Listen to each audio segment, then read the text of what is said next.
আসসালামু আলাইকুম। ওয়ালাইকুম সালাম রহমতুল্লাহ বরকাতুহ। ভাইজান কেমন আছেন? আলহামদুলিল্লাহ ভালো আছি। ভাইজান আপনি কেমন আছেন?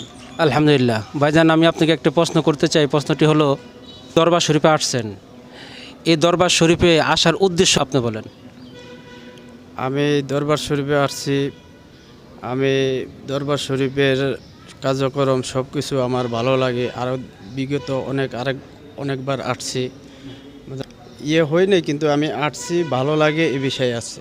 আসসালামু আলাইকুম। ওয়ালাইকুম সালাম ও রহমতুল্লাহ বরকাত। ভাইজান কেমন আছেন? আলহামদুলিল্লাহ, আল্লাহ তালা ভালো রাখছে, ভালো আছি। আপনি ভালো আছেন? আলহামদুলিল্লাহ। ভাইজান আমি আপনাকে একটি প্রশ্ন করতে চাই। প্রশ্নটি হলো, আপনার বাবা সম্পর্কে এমন দুইটি লাইন কথা বলুন যে কথা আপনার বাবাকে কখনো বলা হয় নাই।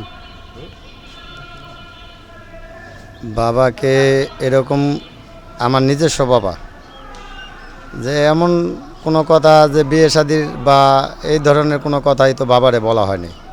আসসালামু আলাইকুম। ওয়ালাইকুম আসসালাম রহমতুল্লাহি বারকাতু। ভাইজান কেমন আছেন? আলহামদুলিল্লাহ ভাইয়া ভালো আছি, ভালো আছেন?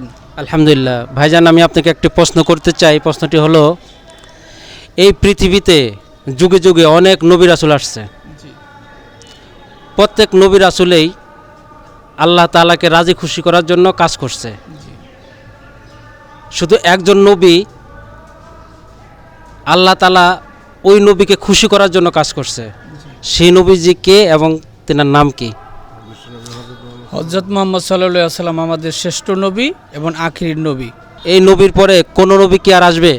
নবী ওই শেষ, নবুয়তের দরজা বন্ধ, বেলায়েতের দরজা খোলা। আমাদের নবীই শ্রেষ্ঠ নবী। আপনার উত্তর একেবারে সঠিক হয়েছে। আপনার জন্য আছে আজাদ টিভির পক্ষ থেকে পুরস্কার আছে।